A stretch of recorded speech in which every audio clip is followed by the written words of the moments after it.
Hi, I'm Doug Gilbertson. I'm the president of Club Milonga here in Toronto. This is October 2020, and this COVID-19 pandemic is still going on here in Toronto. It's actually just starting to blast off again for its second wave. And so a lot of the tango establishments here, including Club Milonga, have been closed since the middle of March, and it's looking as if we're going to be closed for a while. We've had a lot of demand from people who are stuck at home, unable to dance with partners because of health requirements. And so part of what I've been presenting, I did an earlier one as well, this is going to be the second one, is basically a line dance. This is something that's popular in the ballroom circles. It's something where everybody can get up and dance on their own. They don't need partners, but they can participate. And it gives them something so they can move around, do some dancing, and practice their technique and these sorts of things. And so this is presented as a dance that you can do on your own, without a partner. If you really wanted to, you could do it as part of a group. You can have a bunch of people all dancing it themselves, but in unison. You'll see some examples of that sort of stuff going on YouTube. But it's also the sort of thing that you can do on your own, at home, if necessary. You'll see in this video, I'm working right here in my home in the one room here. It's not very big, but it's turning out to be enough to get a little bit of dancing in here and a little bit of practice. When I come up with these dances, I try and find something which is a piece of music which basically repeats in its structure. The idea is to have some kind of a sequence that's relatively fixed, and then I can have it done again and again, just repeating the same sequence all the way through, which is basically what a line dance usually is. These are a little more exotic than that because they are actually fitted to a particular piece of music, and they get into a little bit more of the technique. So they tend to be good for practicing. You'll see separately a video with basically dancing along to this, and so if you want to, you can dance along with me in that other video. With this one, I'm going through it piece by piece, slowly, for the people that take time to pick up on things or aren't familiar with some of the vocabulary. It gives them a chance to work through it and find out what's going on, and gradually get to the point where they can do it.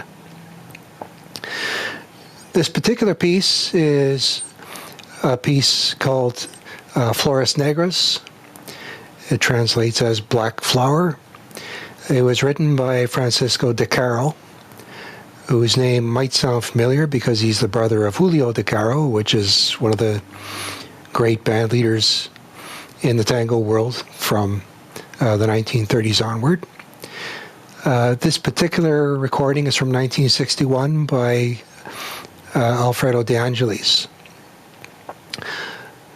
De Angelis started his first orchestra back in 1936, which was a time when a lot of orchestras were kind of getting away from tango. It was kind of a flash in the pan type thing, and so the orchestras were still doing a little bit of tango, but they were also tossing in a lot of foxtrots and rumbas and all sorts of other stuff, congas and all sorts of things.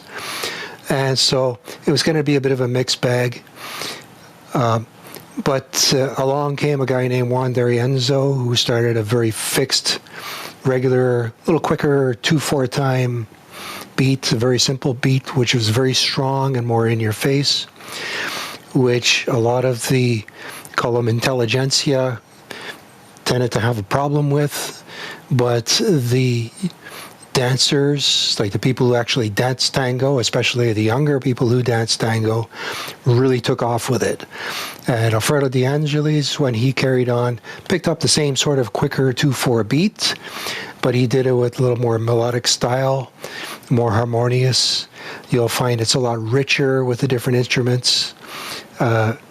De Angelis was actually a pianist, and so if you hear a piano part in this thing, it's actually him playing the piano, and while he's sitting on the piano, he's actually leading his orchestra along. And he was like that all the way up until he died in 1992. So there's a lot of fabulous recordings. He became very well known, especially during a period of many years when he was actually basically the star orchestra in a radio show called Tango Club. It was a daily half-hour radio show featuring tango music and tango, all sorts of stuff.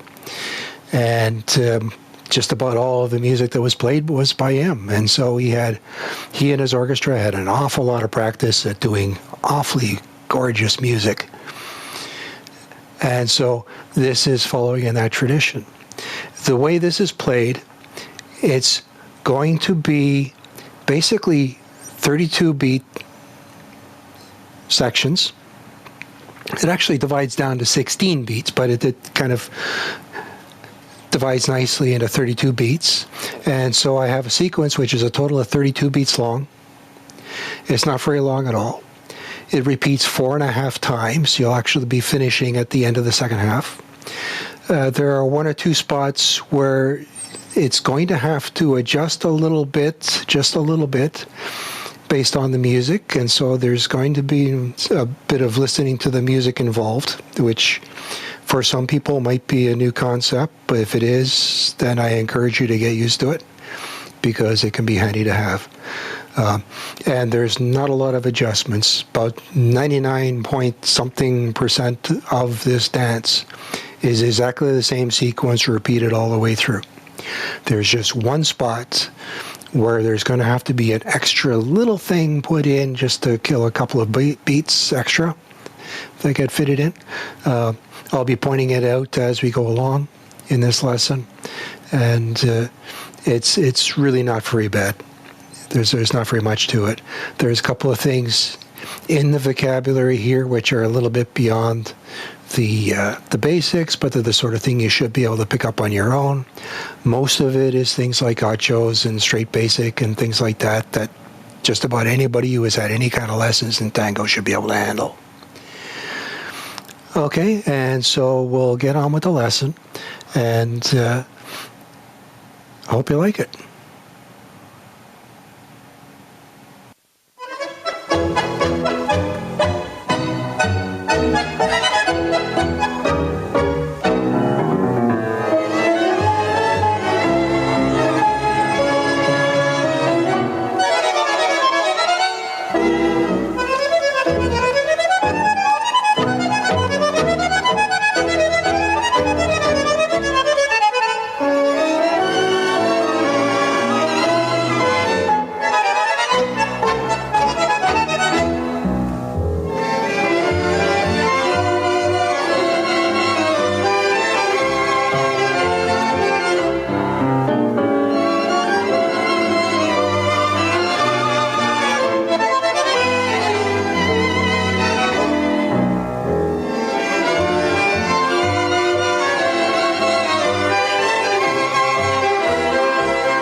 Okay, so the sequence starts with just a basic, but there is an extra little point that we have to be aware of. When we normally learn the basic here, we'll start off with a back step, 1, 2, 3, 4, 5. Now the problem with the back step, this first one, if you're in a crowded environment, you're not going to see anybody who's behind you. In fact, if you're in Argentina, there are people who have been to Argentina. As soon as they start taking back steps, one of the organizers comes on the microphone and starts announcing, there's a guy over in that corner doing back steps. Be careful of him, to the whole outfit. So we're going to avoid that by just starting off with a side step. So it's a straight basic up to 5, 2, 3, 4, 5. Okay? And then after that, I'm just taking a little rock forward and a rock back.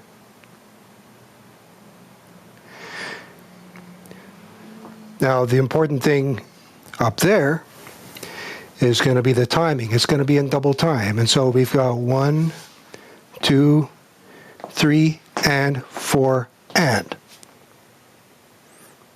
And you'll hear it in the music.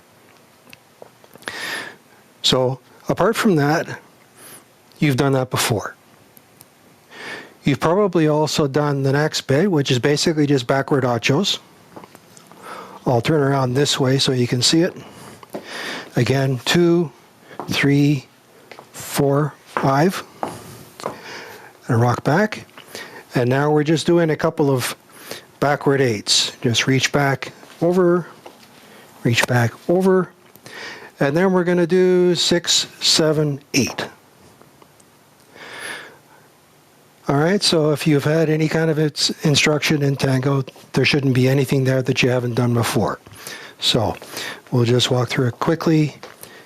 1, 2, together, forward, back, backward 8, 6, 7, 8.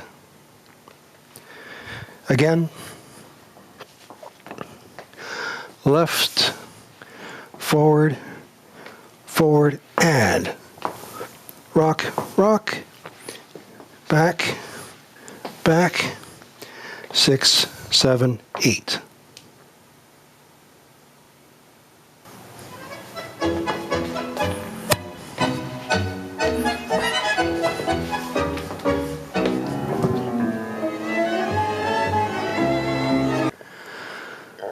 All right, the next bit is based on something that you will see in the milongas. It's common enough. You may or may not be used to it yourself. We're going to be pivoting on both feet. It's all based around this idea of pivoting on both feet. We've got the feet about shoulder width apart, maybe a little more. We can pivot on the balls of both feet, both ways. All right. And the question we're going to run into is, if you are dancing with a partner that you are having to pivot this way, how are you going to lead it? Well, the first thing to start off with is you've got to get her on both feet. Okay, ladies, I've told you before, I'm going to say it again, about 96 or 98% of the time when you're dancing tango, you will be on one foot or the other foot, but not both. This is going to be one of those few times where you are intentionally on both feet.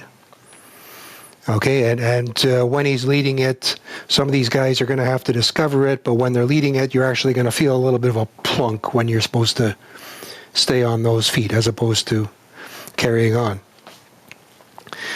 But so we have a partner who is going to be pivoting on both feet.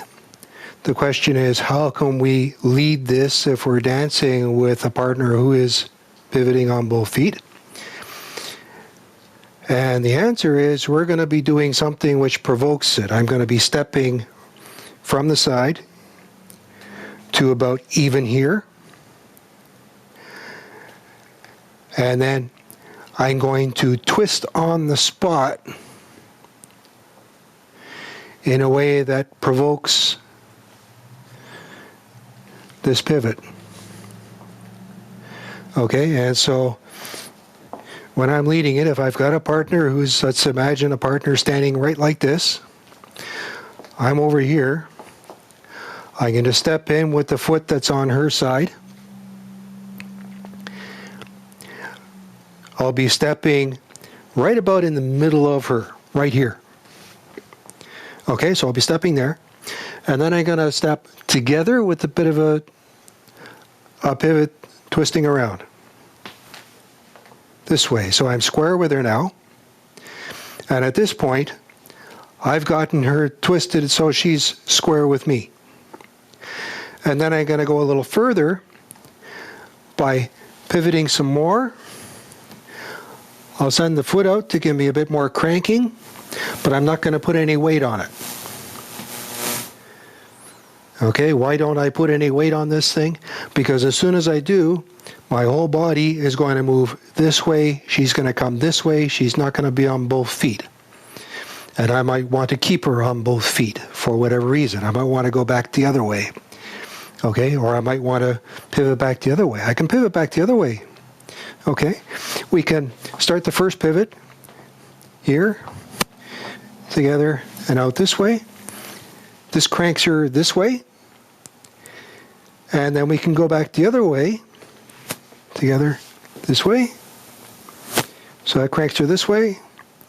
And now we can come back this way, come back this way. Okay, you can keep going as long as you can get away with. All right, and so that is a step that you will see sometimes.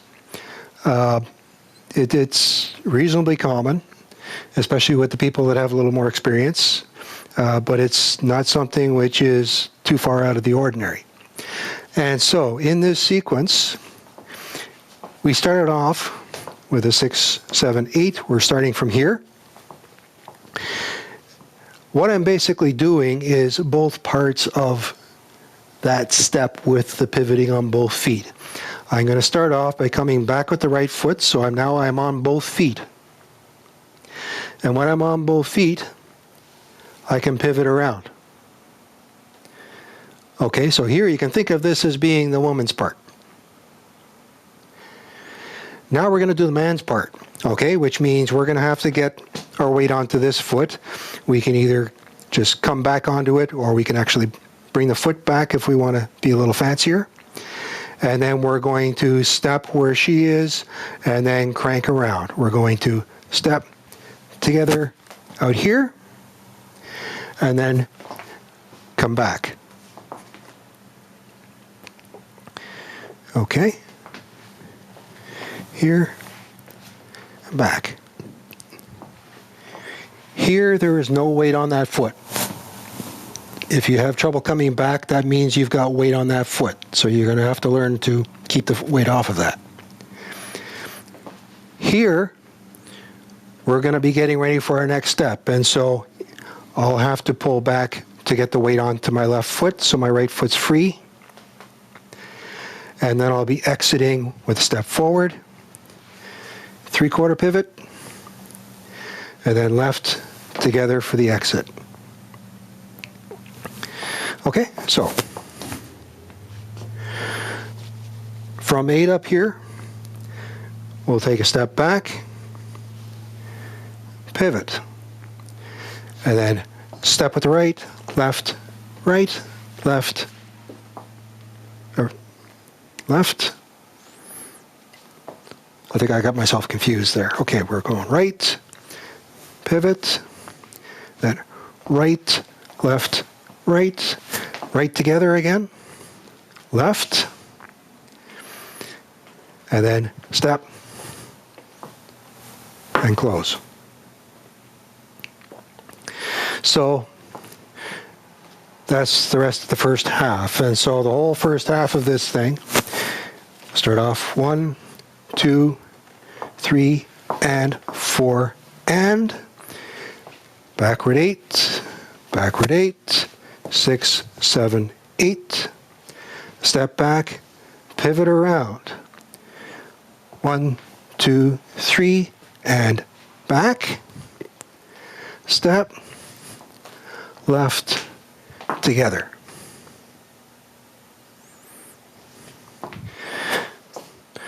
We'll do it again, once more. Left, right, left, together. Rock, rock. Backward 8, backward 8, 6, 7, 8. Step back, pivot around. And 1, 2, 3, and back. Step, left, together. And that's the first half of this sequence. There's not a lot to this one.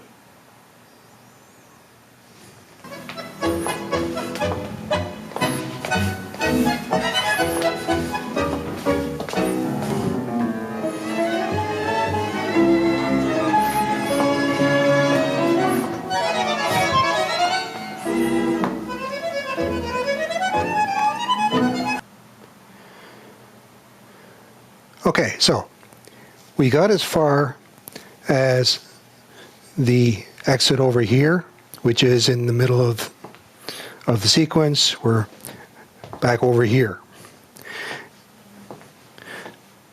We're going to carry on from there. We're going to start off with something you've probably done before, just a couple of forward 8s.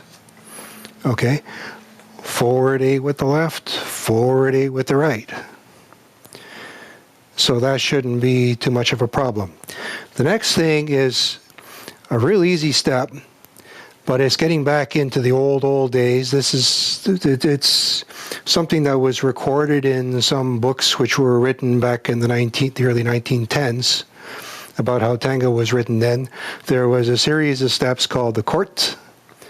You'll sometimes hear it apparently overcorrected to corte, but it's court. It's basically just a cut step. What we're going to do is we're going to be walking along, and then we're going to just stop there. And we could hesitate there, or we could do a bit of a rock on the spot, okay? Or if we're turning around, we might have a little bit of a kick as we come back, something like that. Okay, and so what we're doing is we're going to be doing it with the left foot. After the forward 8s, okay, we'll start this. We've got a forward 8 and a forward 8. So my left foot is free. I'm just going to step forward. I'm on both feet here. See here, there's another instance. I'm on both feet. And I'm going to do my court. I'm just going to sit here, just a quick rock forward, rock back, rock forward, rock back. Now the second one, I'm making a little fancier by doing a gancho, like that. Okay? So we've got forward 8, court, court, gancho, and then step. Now the gancho itself, there's a couple of ways of doing it. The old way, which is the way I've learned it, and you still see it an awful lot, is basically to have more or less the knee of one foot just inside the knee of the other foot, so it's locked right in there.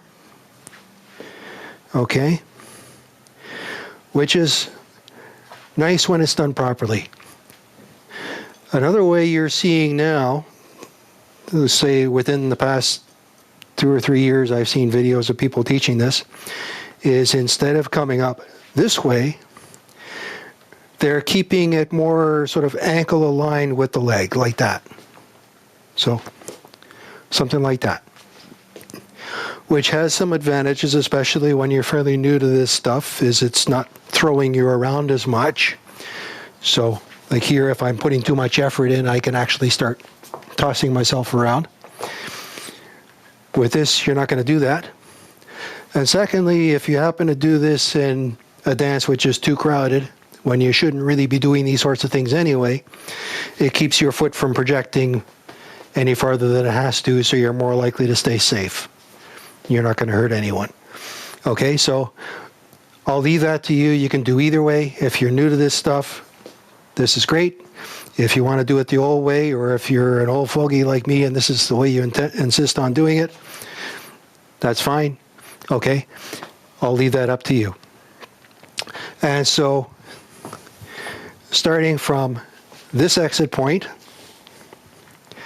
we're doing forward 8, forward 8. Rock, rock, rock with gancho.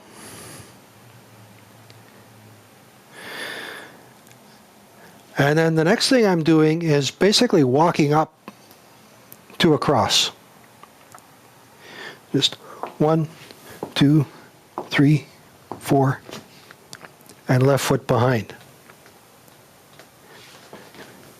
Ideally, it would be straightforward. Here, in my case, I've got a wall in the way, so I'm adapting it to an angle. But you get the idea. Now, if you've been looking at the dance, you'll find I'm doing something a little bit fancier than just walking all the way. There's nothing stopping you from doing this. But what I'm doing, I'll start again here. We've got the forward 8, court, court, gancho.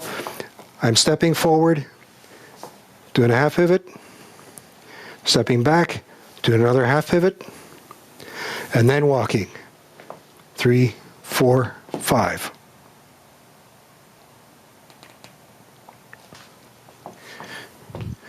So you're welcome to do it either way. The pivots are nice because they give you a little more to practice on in terms of polishing up. And it's a little bit fancier, it's a little more interesting. But if all you can do is the walking, or if all you want to do is the walking, or if you want a bit of a change, you can just do the walking instead. That's perfectly all right, so long as it fits in. You just need those couple of extra steps, and then 3, 4, 5. So we can forward 8, rock, rock, up, step, pivot, 3, 4, 5. Or forward 8, rock, rock, up, step, 3, 4, 5. Either way.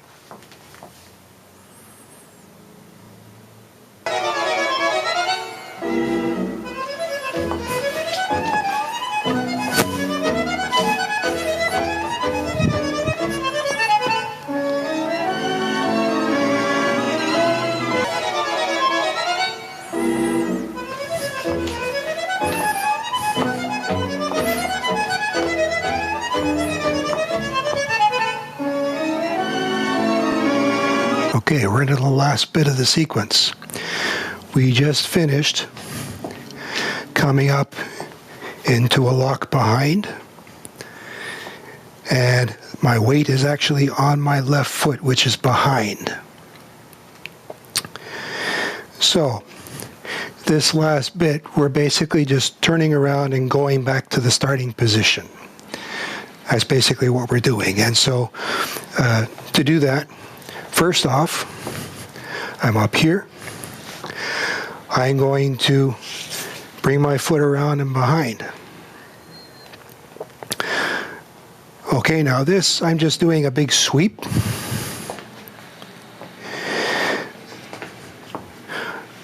Right now, my weight's off my right foot. My weight's on my left foot. My right foot is free. I'm just going to bring my right foot forward and then around in a big circle to right about there. And it's not actually locked in together.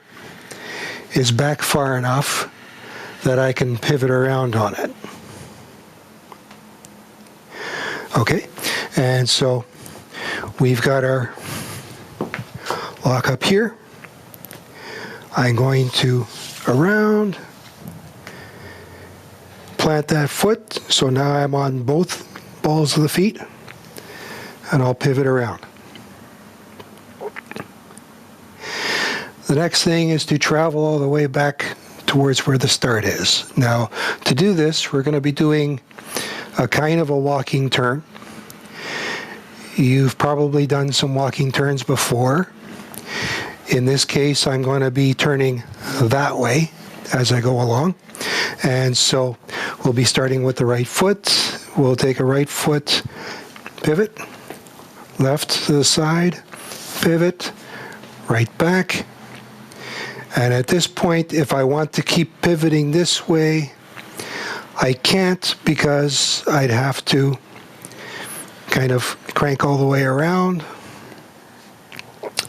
which I could do, but then I've got a partner to worry about normally. Okay, here I can do things on my own if I want. But normally, if we have a partner, we'll be back on this foot. It's awkward to get the partner to go, and so we'll have to take an extra step. And then we can pivot, and then we can pivot. Okay, and that takes a whole 6 steps. And we don't have 6 steps. And so, as I say, we can take step, pivot, step, pivot, step back here. I can go from here all the way to here if I'm on my own. But if you have a partner, there's no way you're going to get away with it. And so there is a particular nuance to a variation. There's a variation which, if you were at Club Milonga back in February, there was a particular sequence that Jeremy was teaching, which included it. And there were a number of people that didn't pick up on a couple of fairly important points on it. The way it works, again, we're getting around in only 4 beats because we only have 4 beats here. But the trick is what to do with the partner. And what we're going to do is we're going to take a step with the right foot, same as before. Pivot, take a side step, the same as in a regular walking turn. But this time, instead of taking a quarter turn and coming this way, I'm going to go all the way around and come back this way. Okay, and then my next step, instead of coming this way, my track is actually over there, so I'm going to move back to where my track was. So I'm back in line where I should be. Okay, and this becomes a little more obvious if you think of a partner. Here I've got a partner. Okay, my partner is in front of me. So I'm going to step over here a little bit to her outside, pivot in, and now she's facing me. And I'm going to take my side step. She's going to come with me. And then I'm going to crank all the way around to go on from this side of her over to that side of her. And watch what happens to the partner here. You can see she's pivoted around, but she's exactly where she started. She's going in a straight line. And then she pivots for the last step, and I come back in line. Okay, so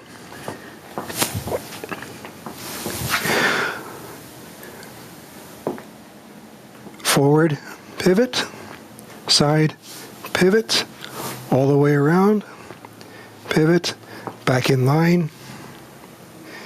And here we've got our walking turn in four beats. Okay, so that's what's happening, and that's an important point to keep in mind if you're doing this with a partner. If you're trying to do something like the easy way, which is here, if you're trying to go here and then pivoting around, all of a sudden you're forcing the partner to go swinging all the way around you, which is just plain not going to happen. Okay, so we have to do the walking around, and then she can just come in a straight progression. And so we're going to be starting here. I'm going to release the right foot, sweep it all the way around, stop it there, and then pivot. And then 1, 2, out here, back in. And then at this point, I'm facing towards the back. I'm going to have to turn around and get back to my starting spot. What I'm going to do is related to the thing we were talking about before with pivoting on both feet. If I've got my feet, say, shoulder width apart, I can pivot to there on both of them.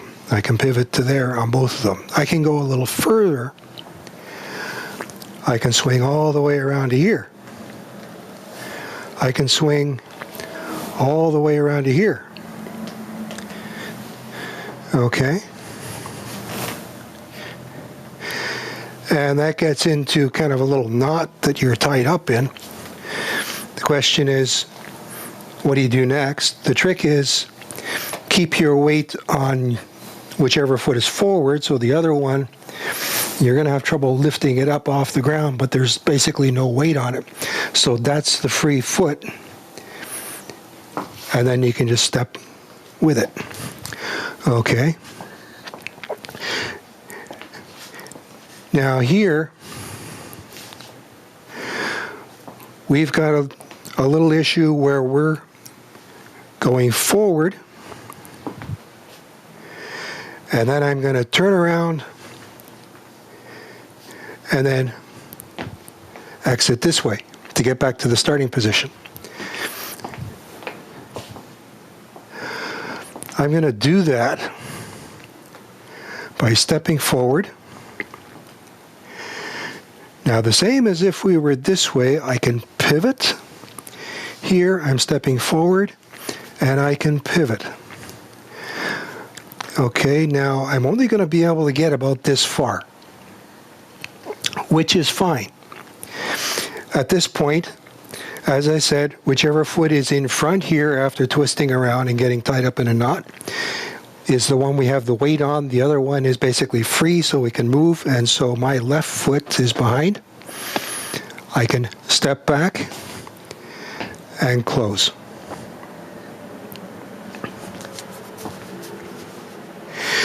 If you want to get a little further than that, what you can do is put a little bit of shoulder into it, just a little bit of extra momentum to help swing you a little bit further. And so you end up with something like that. And you can see I've managed to get all the way around, whereas before, I only got about that far. We got a little further. Okay? And so if you want to do that, that's fine. It's getting you a little more square to where you're starting off, and so it's maybe a little better presentation. But if you only want to do the straight pivot around and just live with however far you get, that's fine too. Either works. Okay, and so we're up here. I've got my right foot free. Come around. Plant the ball of the foot so I can pivot on both. And then 1, 2, 3, in. Step. Pivot around. Back, side, close. Again.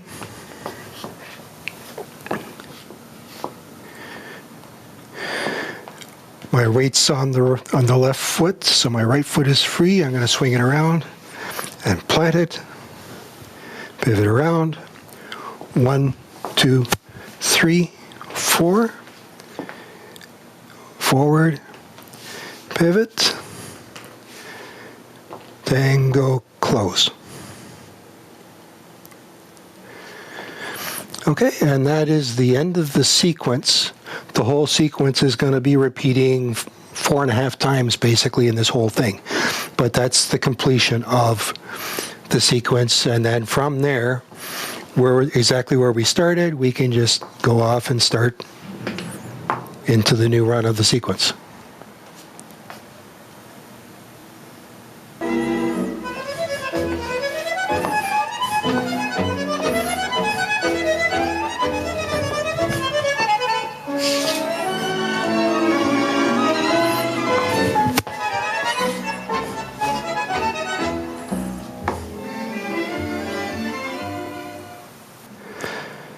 Okay, I mentioned with the last bit that that was the completion of the sequence, and it's basically repeating, and that's it.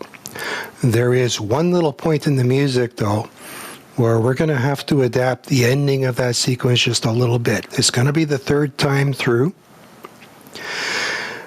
Specifically, at the end, we're coming forward. We're coming around, back, side, together. In the third round, it's going to be a little more complicated because there's a couple of extra beats that we have to play with. What I can do is I can play the music for you and let you hear what's happening.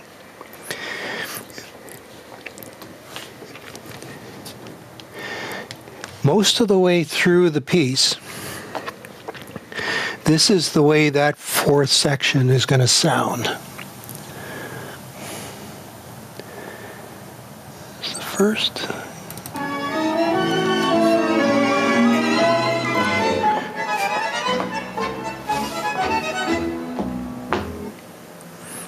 Okay, so it fits that perfectly.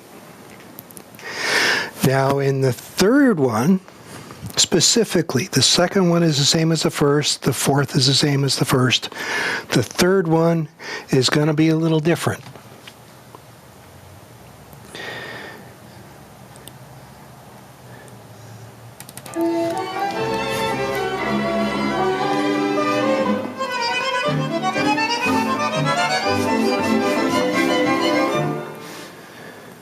Okay, we've got a couple extra beats to play with. And so what I'm doing is just a little shuffle. We're twisted around. We're twisted around. I'm going to let my feet more or less lock. And then I'm just going to shuffle along. Right now my left foot is behind, my right foot is in front. I'm going to go back a little bit with my left, come back in with my right. Just shuffle along like that. Okay, and so you end up something like that. Just for a couple of beats. You'll need to do it 2 or 3 times, maybe 4 if you're real fast, but usually it's 2 or 3 times. Okay, and then we'll be locking the right foot in. The left foot, we can take an actual step, and then our regular close. So, I'll just play that again.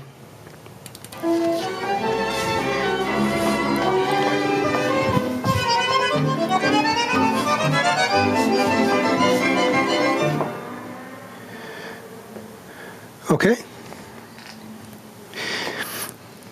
In fact, there I even cheated a little bit. I was shuffling around. I had my left foot back a little bit. I just put my weight on there and just come straight across. If we're late, we can do things like that.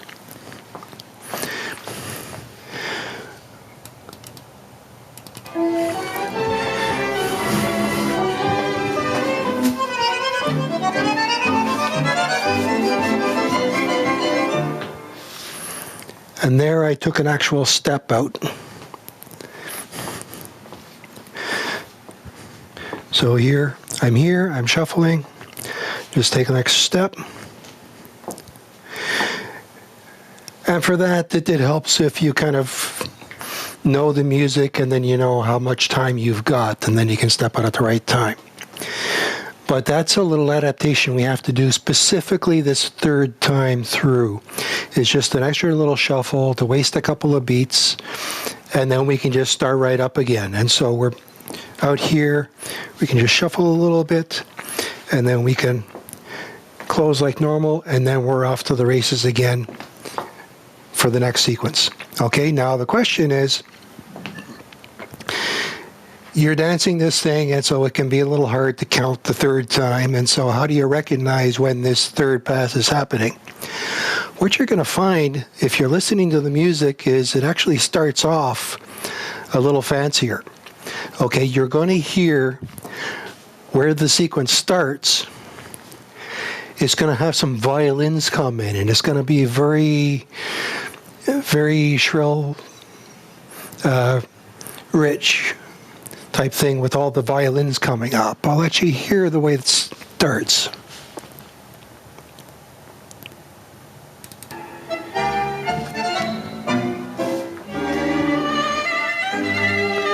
Hear the violins?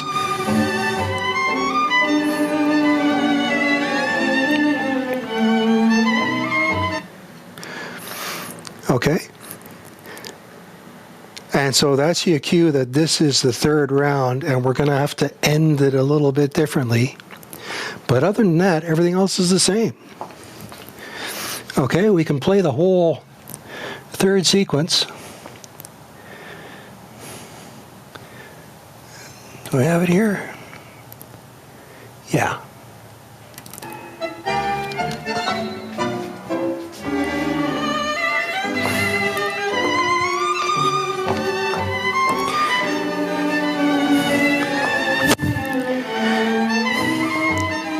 It's exactly the same as the regular one, but I'm remembering the fact that these violins are playing.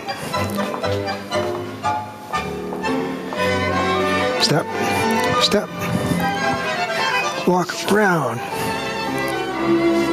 1, 2, 3, 4. Walk, shuffle, shuffle. And then we're ready to start off again. Okay, so that's one little thing which you're going to have to listen to the music to pick up. It's not a big deal, doesn't affect anything else, but there's just those extra couple of little beats you're going to have to allow for in this. And this little shuffle is just something you can toss in just to take up that time without actually disturbing anything.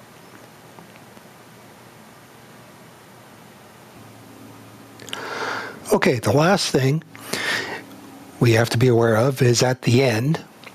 I told you the sequence repeats 4.5 times, and so at the end, you're actually going to be doing the first half of the sequence and ending there.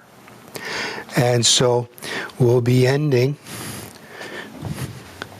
after this. We're stepping forward, side, and right here. And this is the end of the piece. Okay, it's a little bit of an unusual ending, but it is an ending. So, other than that, there's a spot where we're doing the pivot around, this stuff, the touch and back. You'll find the speed is starting to slow down a little bit into the end. You'll hear that. Also, when the music is playing at the start, when we're coming up into this stuff here, you're going to hear it start getting a lot busier. It's what they refer to as a variation. A variation. It's basically the same tune, but it becomes busier, and so it's kind of building up for a finale is what it's doing. And a lot of tangos will do that, and a lot of other types of music will also do that. But in tango specifically, you get a lot of it. And so if you're going to throw in a final throw or something like that, then this is the place where to do it. Okay, I'll just play the music and we'll run through it. What you're going to hear is you're going to hear it suddenly start getting busy, but we're going to be doing just the same regular part of the sequence. And then as we get close to the finish, it's going to start slowing down and we'll be finishing over there instead of over there. Okay, I'm going to have it back to you so you can follow along with me.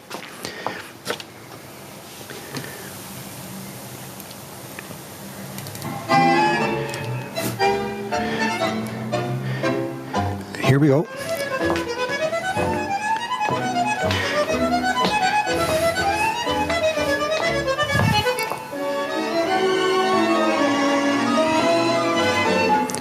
Here it's slowing down. Plunk. And that's the end. Okay, so other than just listening to the music, it's exactly the same as we've been doing all the way through this thing.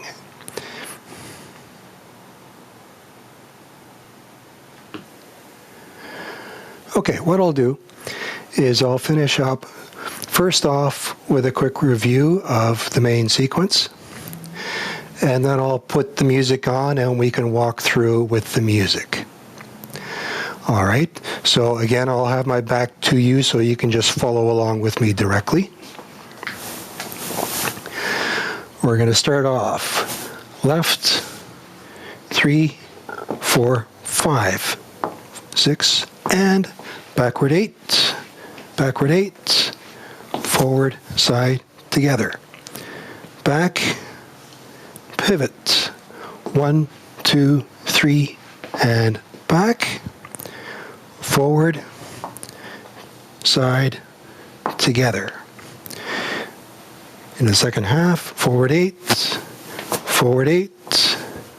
court, rock, and forward, pivot, back, pivot, 3, 4, 5, and plant the foot, pivot, 1, 2, 3, 4, step, pivot around, back, side, together.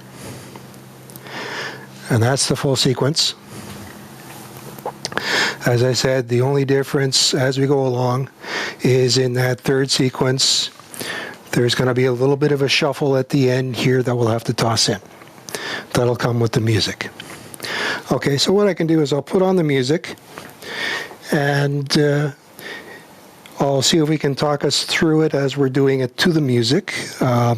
If I go quiet, it's because I'm winded and I catch my wind, but I'll catch up with the narration as soon as I can.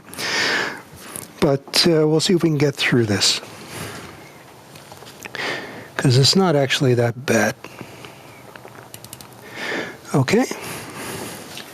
So, starting left, forward, rock, back, backward 8, close, back, pivot, 1, 2, 3, and back, forward, forward 8, rock, rock, rock, gancho, 1, 2, 3, 4, 3, 4, 5, 1, 2, 1, 2, 3, 4, back, left, forward, rock, and back, backward 8, forward, close, pivot, 1, 2, 3, and back, close, forward 8, rock, rock, gancho, 1, 2, 3, 4, close, and 1, 2,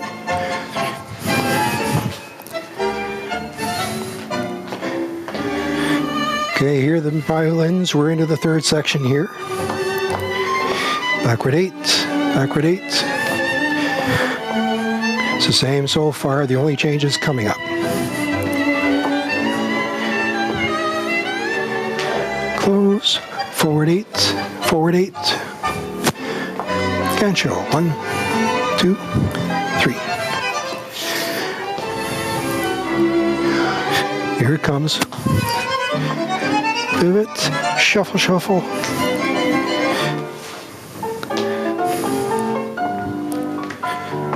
Rock and backward 8, forward, side, close. Back, pivot, 1, 2, 3, and back. Forward 8.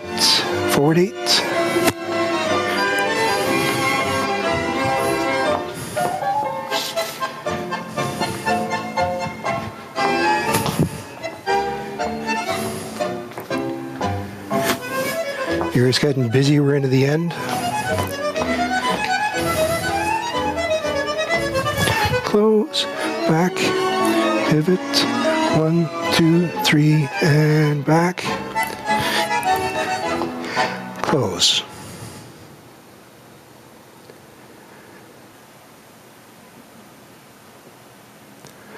And so that's the dance for Flores Negras. It's a beautiful piece by a beautiful orchestra. And the dance itself is basically a short sequence that repeats. You may be able to do it to some other music that you run across, so long as it's organized in basically fixed 16-beat segments. You might be able to repeat it. I was looking through some other music that I've got, and I didn't see any in particular that I would want to match it to, but there's nothing stopping you from trying it with some music that's organized the right way. As I say, it's a short sequence. It repeats a number of times. There are a couple of things in it that are a little bit beyond the regular basics, but they're not actually that bad. If you're on your own, it's easy enough to work on them and get them for yourself, and so you can start catching up to people like me that can come up with this stuff. And it gives you something to dance at home, on your own. If you're stuck at home, you can see the amount of space I've got. It's not very much space at all. I had to adapt a little bit, but it still stayed well within the view of the camera. And it seemed to work out all right. I hope you enjoyed it.